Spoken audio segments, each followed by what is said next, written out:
Bueno, pues vamos entonces a tratar el primer apartado del tema 5 en lengua, que como siempre es la tipología textual, es decir, donde hablamos de los textos, ¿no?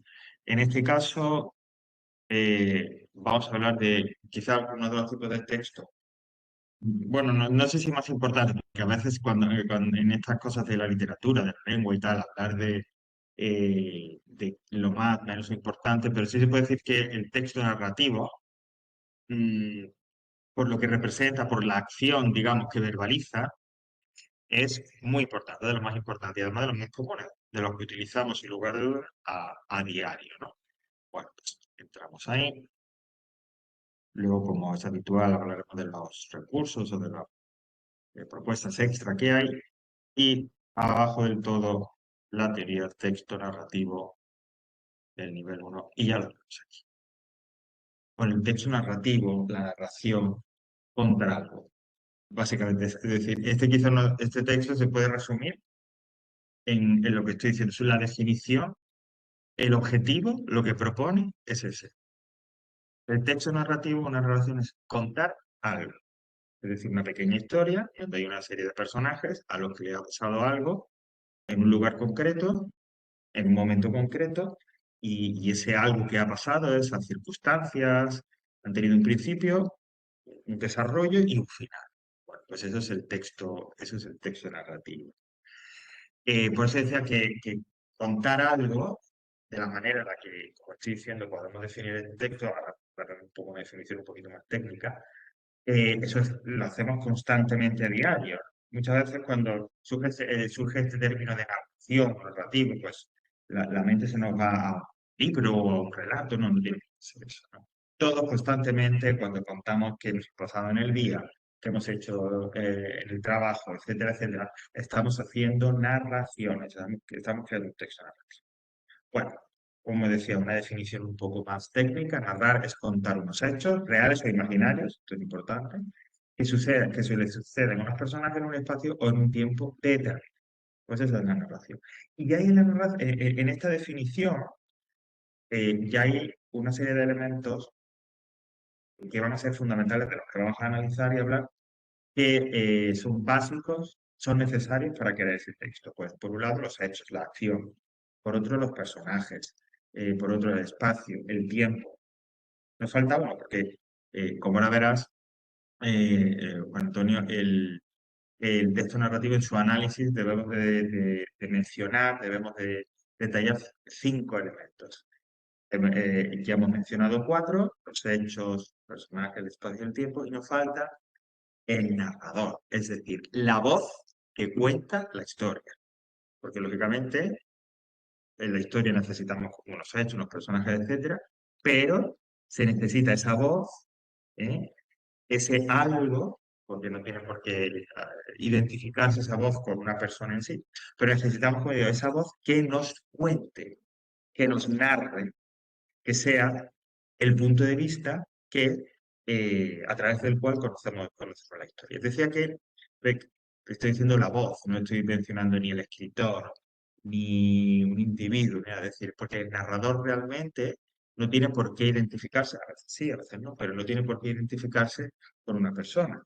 El narrador, como digo, es ese punto de vista, esa voz que nos cuenta la historia. A veces se identifica, a veces no, pero siempre está presente y nos cuenta la historia de alguna manera. Si, por ejemplo, pues quedas con unos amigos y le cuentas lo que te pasó el fin de semana, ahí el narrador, la voz, será será precisamente la tuya en este caso. Es decir, sí podemos decir que hay una identificación entre una persona real y la voz que narra.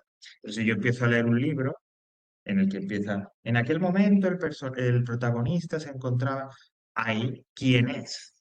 ¿Qué voz? ¿Quién es la voz que está diciendo eso? No, no hay nadie, no hay algo corpóreo, digamos, no hay un individuo, es la voz, a través de la cual se narra la serie. Bueno, pues ese es el narrador. Por lo tanto, narrador, acción, personajes, espacio y tiempo, esos 5 elementos son la clave, son los pilares sobre los que se construye el texto narrativo. Y cualquier texto narrativo, cualquier cuento, cualquier narración que uno analizara, que digamos ese cuento o esa conversación que tienes con tus amigos donde le narras lo que te pasó el fin de semana, o una novela de 600 páginas, da igual el tipo de narración que sea, todas van a contener de una manera u otra, con una versión u otra, pero todas van a, como digo, presentarse, en todas las narraciones vas a tener, o sea, a poder identificar estos cinco elementos. ¿Vale?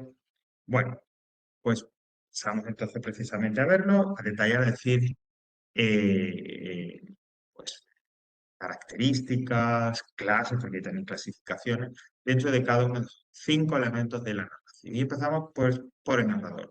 ¿Quiere decir eso que es el más importante? Bueno, no, lo que pasa es que sí es cierto que es el que quizás conocemos desde el primer momento, porque yo estoy en contacto con el narrador, estoy en contacto con esa voz desde el mismo momento en que empieza la historia, desde la primera palabra o desde el primer fonema, del primer sonido, si estamos escuchando la historia de esa narración.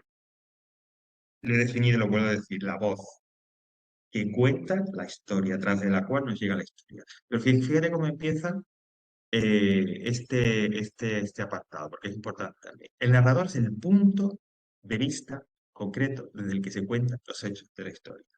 No es el autor real, sino el enfoque que decide adoptar para contar la historia.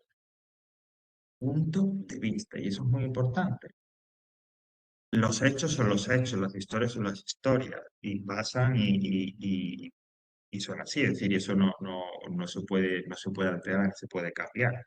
Pero dependiendo de quién cuente la historia, dependiendo de quién sea esa voz narrativa, sí que la historia puede ser diferente, porque como están diciendo ahí, el narrador es un punto de vista. Si yo voy al supermercado y, bueno, pues voy a la caja, ¿no? Y entonces resulta que llega la hora de pagar, saco mi tarjeta y no funciona. Se impacienta el cajero, empieza un poco a ponerse nervioso, yo también, le suelto a lo mejor algún tipo de improperio, finalmente vuelvo a pasar la tarjeta y me voy. El hecho es ese. Es decir, los hechos son esos son los personajes.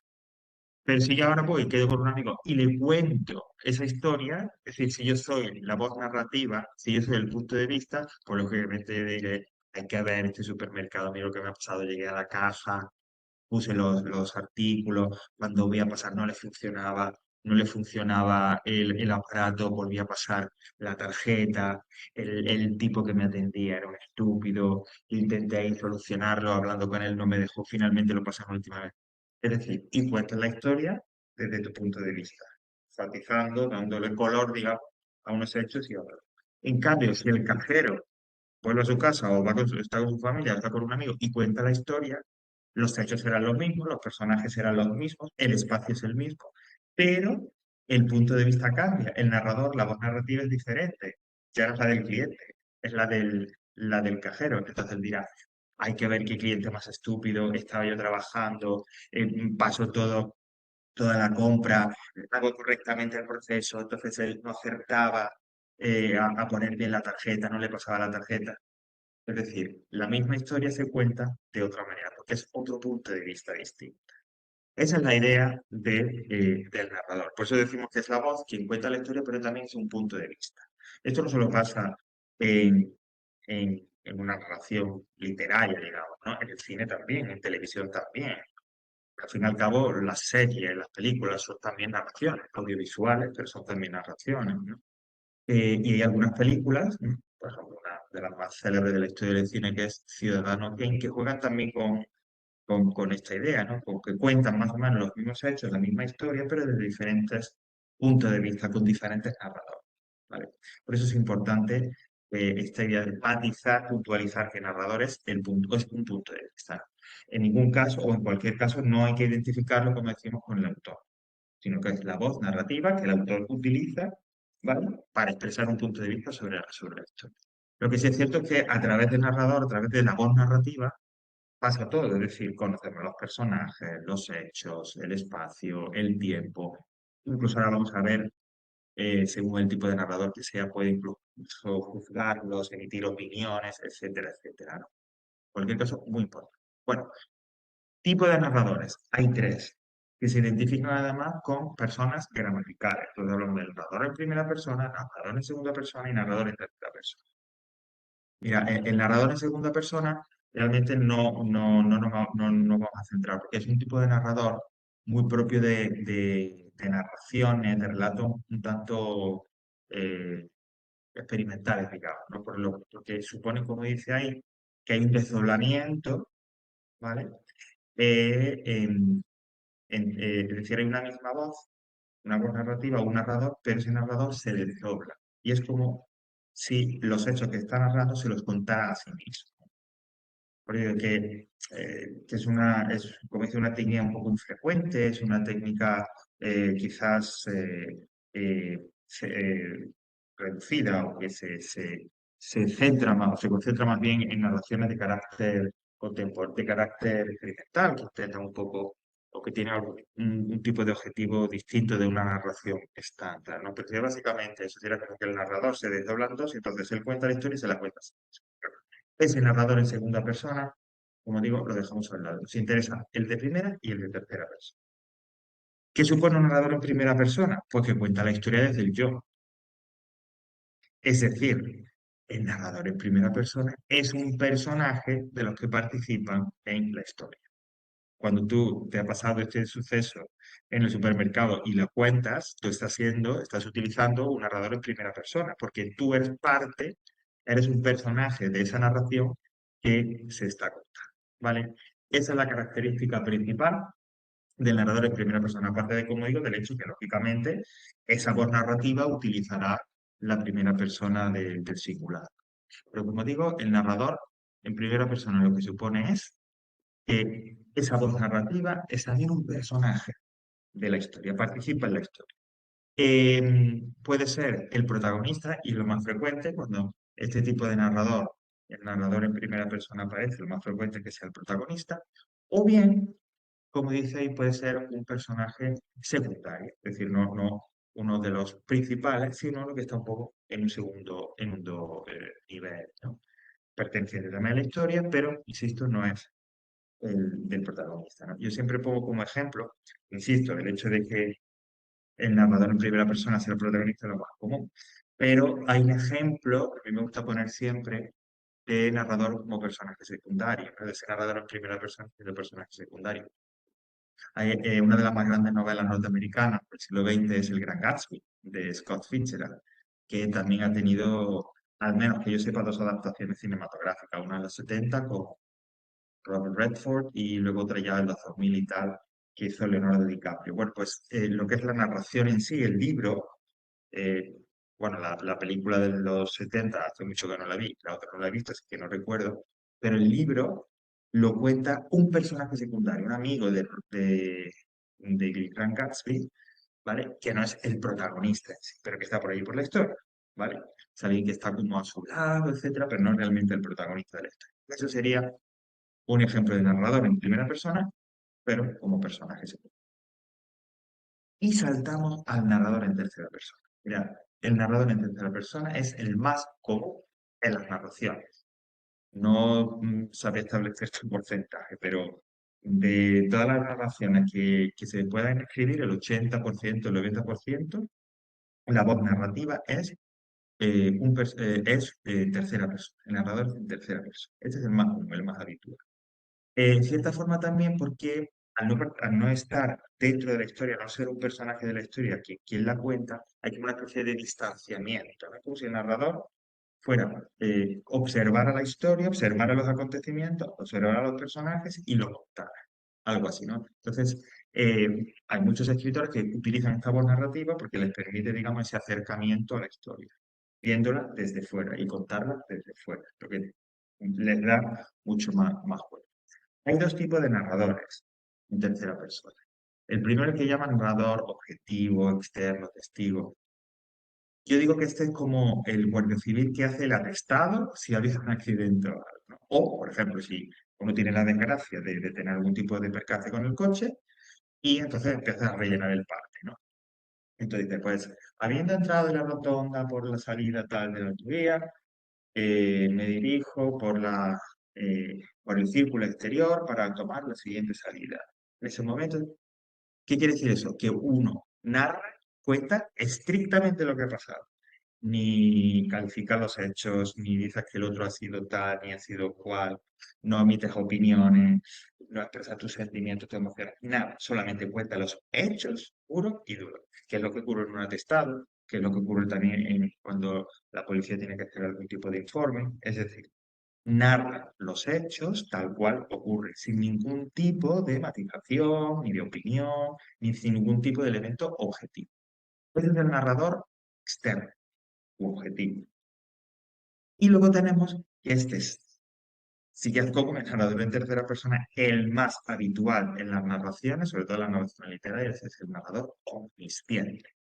Es decir, seguramente si has leído un libro, un relato y demás, lo más probable es que si no, si esa historia no la ha contado un personaje, no ha sido el protagonista quien la ha contado, ha sido un narrador.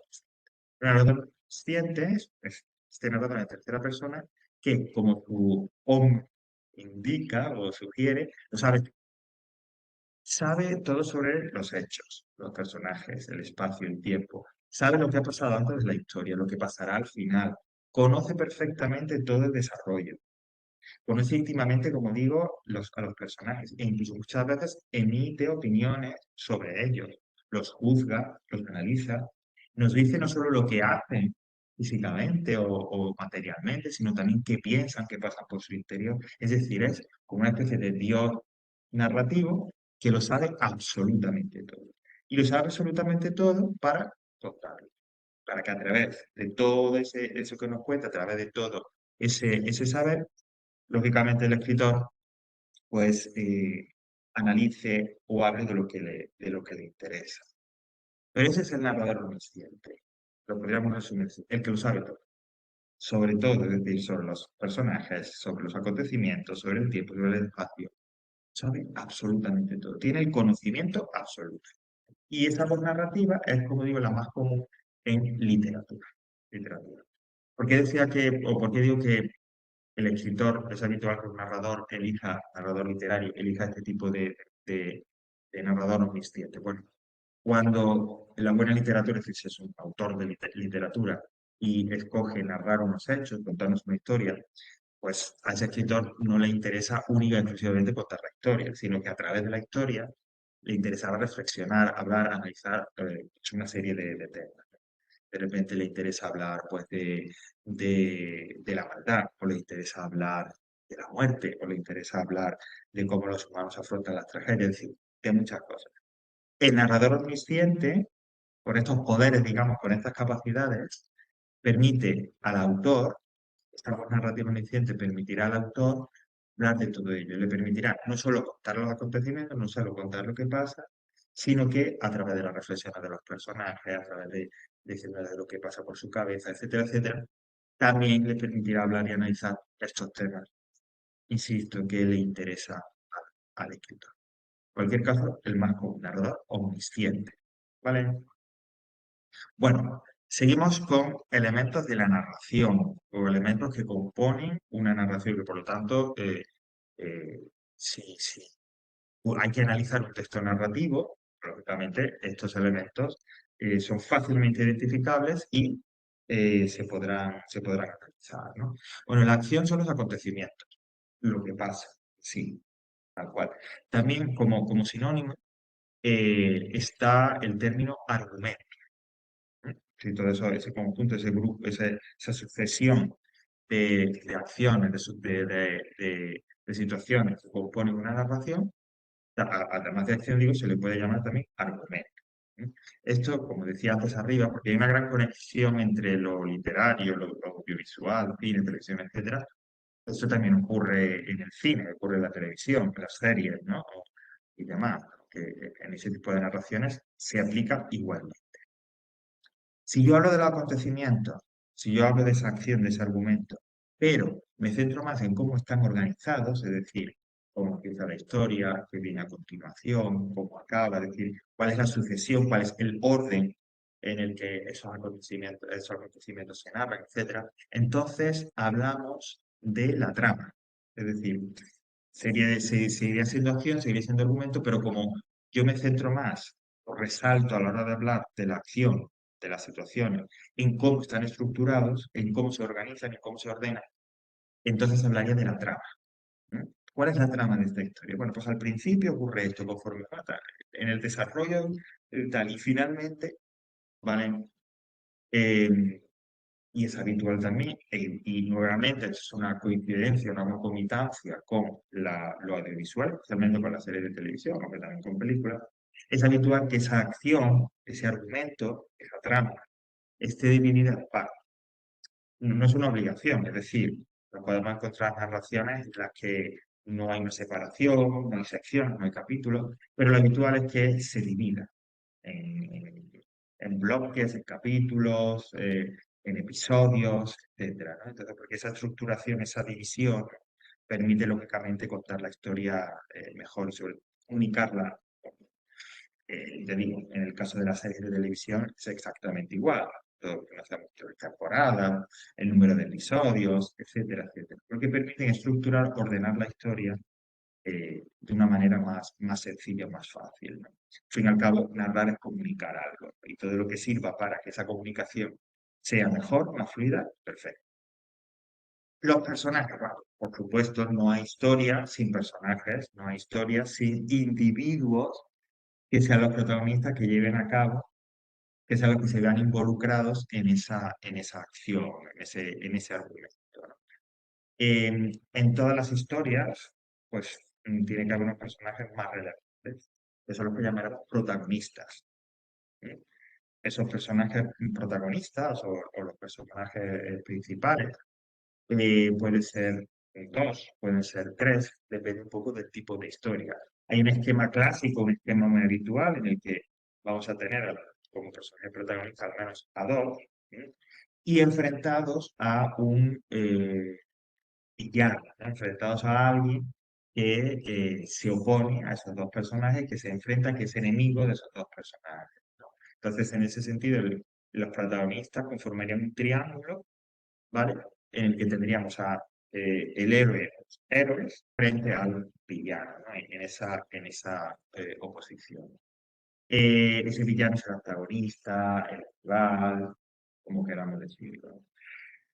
Pero suele ser esta manera en la que se estructura, suele ser así, ¿vale? Es decir, en el que haya uno o dos personajes protagonistas enfrentados a ese otro personaje eh, enemigo, villano, que de alguna manera, como motor de la acción, como motor de la historia, ahora después nos referiremos a ello, crea una serie de problemas o conflictos a ese protagonista o protagonistas, y la narración nos contará qué hacen esos protagonistas para finalmente superar esos obstáculos, esos problemas y llegar a un final de la narración, ¿vale?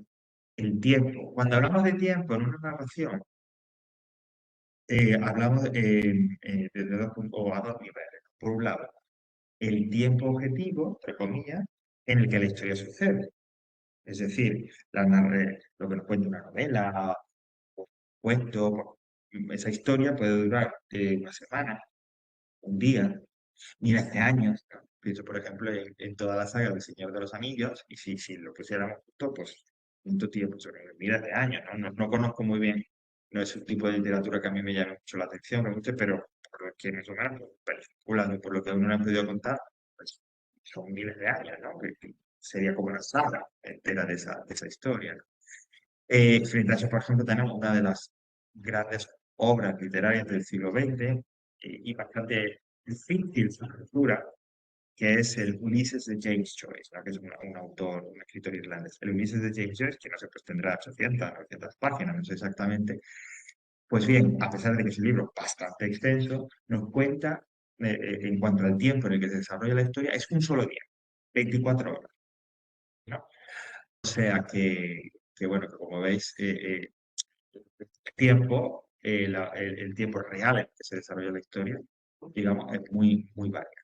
Y por otro lado, hablamos de tiempo en relación a la narración, en el sentido de cómo se estructuran, cómo se presentan los acontecimientos, ¿no? Es decir, los acontecimientos se pueden narrar, se pueden presentar siguiendo un desarrollo cronológico, es decir, tal cual suceden en el tiempo. Primero lo que ocurre al principio, después lo que le sigue, a continuación lo que le sigue después, hasta llegar al final, que será lo que cronológicamente está al final. Pero esa estructura, ese desarrollo lineal, que es como se suele decir, el que, insisto, los acontecimientos se presenten uno detrás de otro, no tiene por qué ser siempre así. A veces se puede alterar, se puede cambiar ese orden y de repente hay narraciones que empiezan, lo que se llama en terminología, utilizando un latinajo, in medias res, es decir, con la historia ya empezada. Siempre pongo el ejemplo de, imagínate que pues, no sé, vas a leer un libro o ves una película. Empieza la película y de repente es una persecución de coches, entonces hay un coche al que le están persiguiendo, no se sabe uno por qué, pero se intercambian disparos, hay una curva peligrosa, entonces, y después de esa primera escena, tiran hacia atrás, es decir, vuelven al pasado, a lo que ha ocurrido antes de esa persecución, y entonces empiezan a contarte la historia y vas a entender por qué la película empieza de esa manera. Esto se puede aplicar también a un libro. Es decir, en ese caso ya no sería un desarrollo lineal, sería un desarrollo alterado. Los acontecimientos no se presentan cronológicamente, sino que la historia está empezada ya cuando empieza la narración, los acontecimientos, los hechos ya están empezados cuando comienza la narración, como digo. Lo que viene después ha ocurrido temporalmente antes de ese principio. Después de esa vuelta al pasado se regresa al presente. Entonces, como digo, el desarrollo ya no es cronológico, ya no es lineal. Este tipo de narraciones tampoco es tan raro. Eso ocurre muchísimo en muchas historias, especialmente en cine, en televisión, que los acontecimientos se alteren, la sucesión, la forma, el orden en el que se presentan los acontecimientos de la narración, no sea el desarrollo lineal, sino que se vaya saltando del presente al pasado, del pasado al presente, es relativamente habitual. A mí yo suelo decir que para hacer eso hay que hacerlo muy bien, porque si no se hace bien, el espectador o el lector se pierde. Y puede llegar un punto en que dices, "Ah, me ha pasado y yo lo he oído comentar a propósito de libros o de películas, ¿no? Puede llegar un punto en el que dices, ¿y dónde estoy? Esto exactamente a qué se está refiriendo. Entonces, en ese caso algo falla, porque si una historia se cuenta y no se entiende, entonces hay un problema por parte del que ha creado. Y por último, el espacio, la localización. Bueno, pero la localización puede ser variada. Si recuerdas, en el principio hemos dicho que es una narración, el texto narrativo es una narración, nos cuenta hechos reales o imaginarios. Igualmente ocurre con el espacio. El espacio no tiene por qué ser un lugar real, sino tanto es un lugar imaginario, ¿no? Para multitud de historias, ¿no? Donde los lugares en los que se desarrolla, no sé por qué me viene ahora, por ejemplo, el mundo de Oz, o, pues, no sé, pues, por ejemplo, toda la saga del Señor de los Anillos, ¿no? Es decir, no tiene por qué ser lugares reales, puede ser lugares también imaginados. Y de todo tipo, ¿no? Rurales, urbanos, espaciales, de todo tipo, ¿no? Algo parecido ocurría con los personajes, que pasa un poco rápido. Evidentemente, yo decía cuando hemos estado hablando de los personajes, que los personajes se identifican con individuos, pero esos individuos, es decir, rasgos, en cierta forma, humanos, no tienen por qué ser seres humanos, ¿no? Pues todos estamos hartos de ver las películas de Disney o Pixar, pues los protagonistas, los personajes, no son seres humanos, sino que son animales. Toy Story son juguetes. O, por ejemplo, si nos vamos a historias espaciales, ¿no? No sé, de Star Wars, que es el ejemplo más así, que está lleno de seres que ni existen, ni son humanos, ni nada. Bueno, le hay que tener en cuenta que, lógicamente, la imaginación es un motor fundamental, lógicamente, en la creación de una narración. Por lo tanto, espacio, tiempo, personajes, acción y narración. ¿Vale? Los 5 elementos básicos para contar una historia. Y es más, por ejemplo, si esto se pregunta en el examen, que no sería raro, pues la forma más habitual de preguntarlo es, lo digo como lo he hecho otros años. Yo te pongo un texto, una pequeña historia, por supuesto, nada que te lleve mucho tiempo leerla, entenderla. Te puede hacer preguntas, 4 o 5 preguntas, en relación a estos elementos o en relación a la estructura, que ahora vamos a ver. Y entonces yo te puedo decir, oye, en esta narración, ¿el narrador es omnisciente o es de primera persona? Justifícamelo. Será el narrador omnisciente porque es en tercera persona y lo sabe todo. O, em, ¿crees que hay un desarrollo lineal? Sí, porque la historia se cuenta de principio a fin siguiendo un... ¿Vale? Es decir, que esa sería la forma de preguntar. Yo te pongo un texto y sobre ese texto te voy dando un poco, te voy preguntando de forma muy concreta, muy específica, sobre estos 5 elementos o sobre la estructura del texto narrativo, que es el que viene. Bueno, siempre que hablamos de estructura, cuando estamos hablando de un texto, es el orden en el que ese texto está creado. Es decir, qué aparece primero en el texto, qué viene a continuación y qué está al final del texto. Eso vale para un texto narrativo, para un texto argumentativo, para una descripción, para cualquier tipo de texto. Cuando se hable de estructura, ¿vale? Y yo te presente o hablemos de una estructura de un texto concreto, me refiero a qué va al principio, qué viene después y cómo acaba el texto y qué hay que poner al final, ¿vale? En este caso, el texto narrativo se divide en 3 elementos. La verdad es que más o menos es fácil de entender. El planteamiento, el nudo y el desenlace. Permíteme un momento, Juan Antonio, perdona un momento. Es que, un momento. Vale. Entonces, lo que estaba diciendo, la estructura, el orden en el que más o menos, se presentan los textos narrativos, cualquiera, incluso el que uno hace conversando con los amigos, es el planteamiento primero, el nudo y el desenlace. ¿Vale? ¿El planteamiento qué es? Pues el planteamiento es el inicio. Y en el inicio de la historia, en el principio de la historia, de forma concentrada, pero ya va a aparecer ahí todo lo que vamos a necesitar. El narrador los camina, pues el narrador está desde el minuto 1, claro está la voz narrativa, pero se van a presentar a los personajes, al menos los personajes principales, más o menos nos van a indicar o sugerir cuál va a ser el tiempo, la localización, más o menos también nos van a empezar a indicar de alguna manera por dónde van a ir los acontecimientos, es decir, cuál es el conflicto principal que mueve una narración. Y aquí quería hacer un comentario. Las narraciones, la acción, los acontecimientos, suceden porque todas las narraciones tienen que tener un conflicto. La historia, cualquier historia que se cuente, es interesante, es atractiva, porque algo pasa, es decir, porque hay un problema, hay un obstáculo que hay que superar, ¿vale? Eso siempre pasa. Y básicamente la estructura más, o sea, básicamente las narraciones son, como decía cuando he hablado de los personajes, al principio hay un problema, en el desarrollo de la narración, conforme avanza la narración, van sucediendo cosas, ¿no? Para intentar resolver ese problema, algunas tienen éxito, algunas no, y finalmente el conflicto, de una manera u otra, al final de la narración, acaba. Pero insisto, para que haya una narración, para que sea esa narración interesante, para que uno la lea, la escuche, tiene que haber un conflicto, un problema. Pues bien, ese conflicto o ese problema, es decir, el centro de la narración, pues el adulterio, Madame Bovary, eh, pues las batallas que vayan a venir, o el mal de Lord Sauron en El Señor de los Anillos, todo eso ya queda sugerido, queda planteado al principio de la historia, ¿no? En ese inicio de la historia, ¿vale?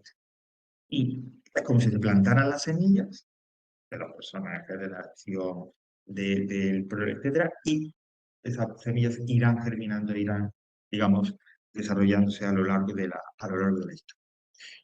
Después del planteamiento tenemos el nudo. El nudo es la parte más extensa, físicamente, materialmente, digamos, de la narración. ¿Por qué? Porque es donde se nos cuenta realmente la historia, ¿no? Es decir, cuando se desarrollan esos personajes, cuando la voz narrativa organiza los acontecimientos, nos cuenta cómo va, realmente nos habla de ese problema, de ese conflicto, qué pasa con ese conflicto, nos describe los lugares, nos hace referencias temporales, es decir, cuando la historia en sí ocurre y se nos cuenta como tal.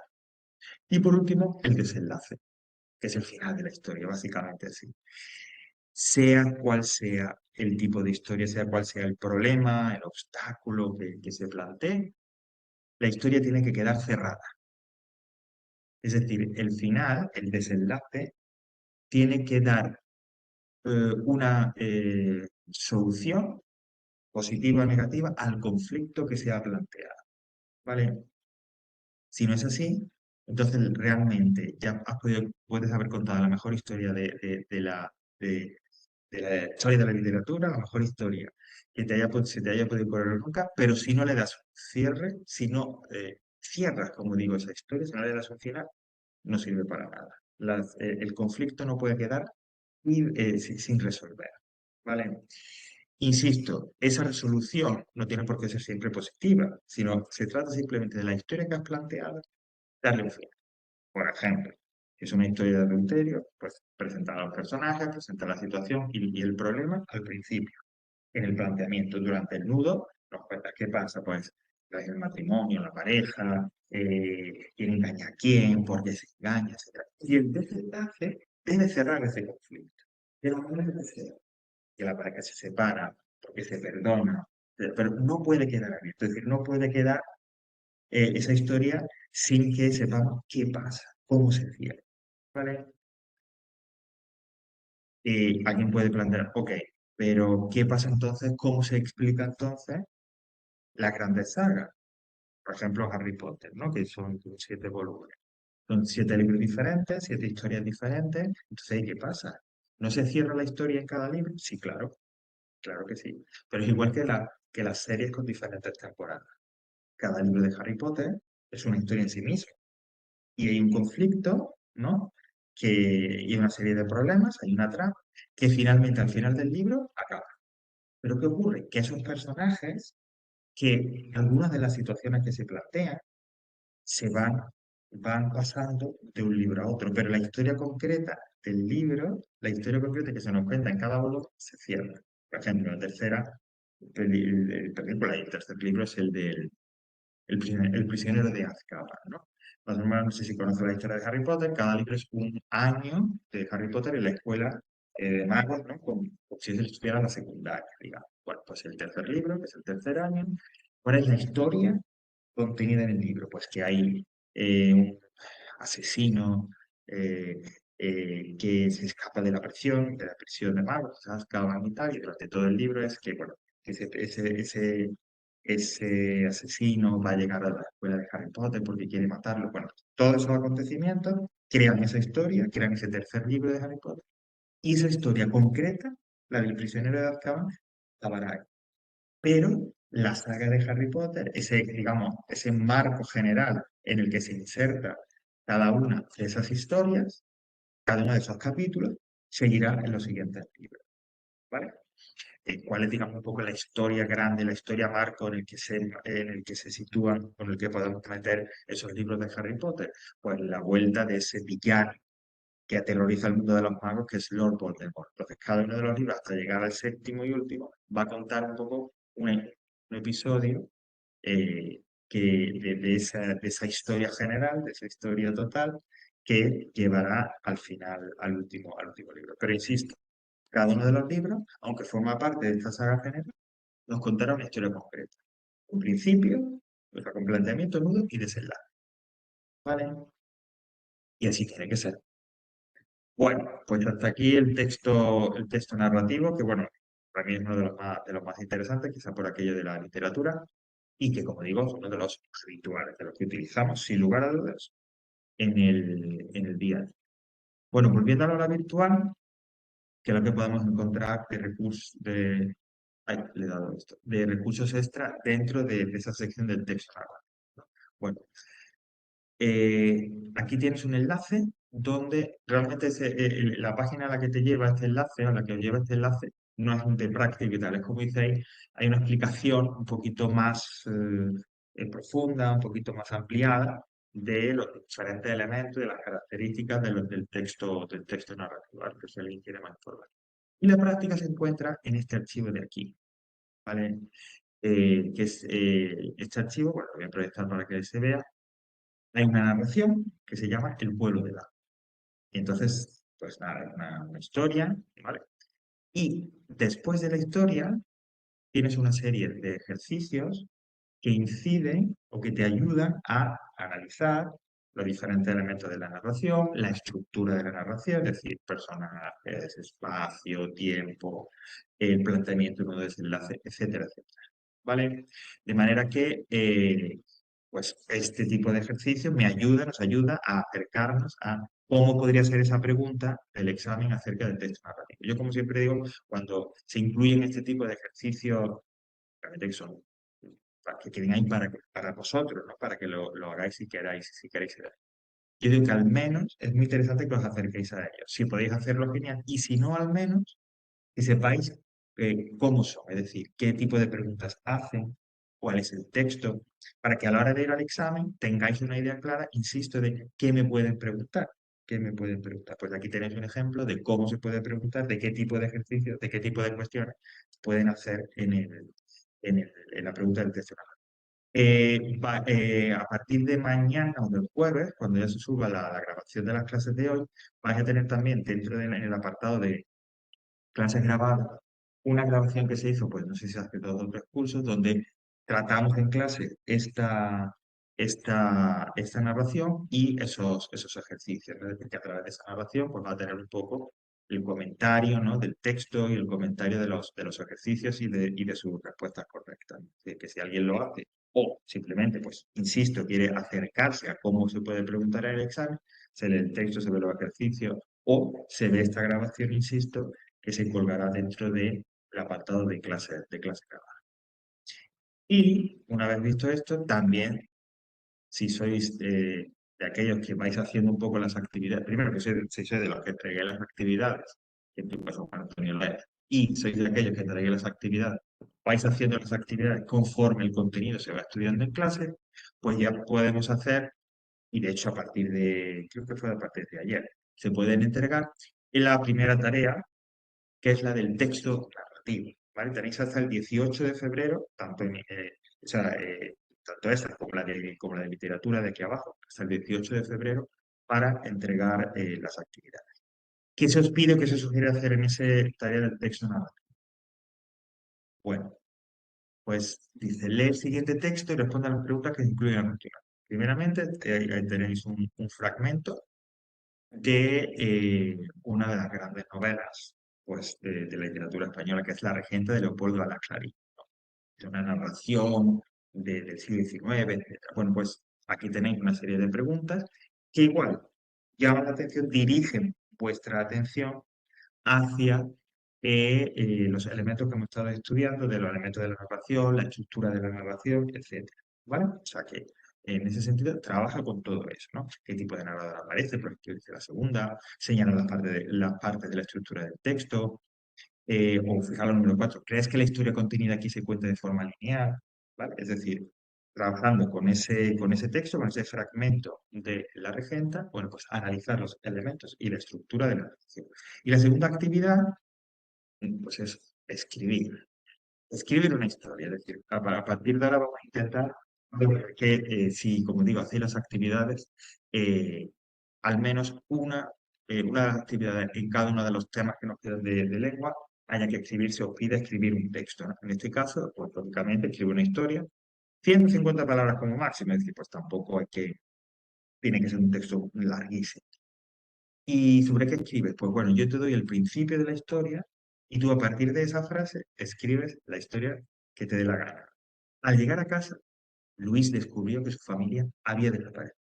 Bueno, pues este es el principio y a partir de aquí escribís una historia hasta completar más o menos unas 150 palabras, ¿vale? Una historia con todos esos elementos, con la estructura de planteamiento y modo de desenlace, etcétera, etcétera. ¿Vale? Muy bien. Bueno, pues hasta aquí el texto narrativo.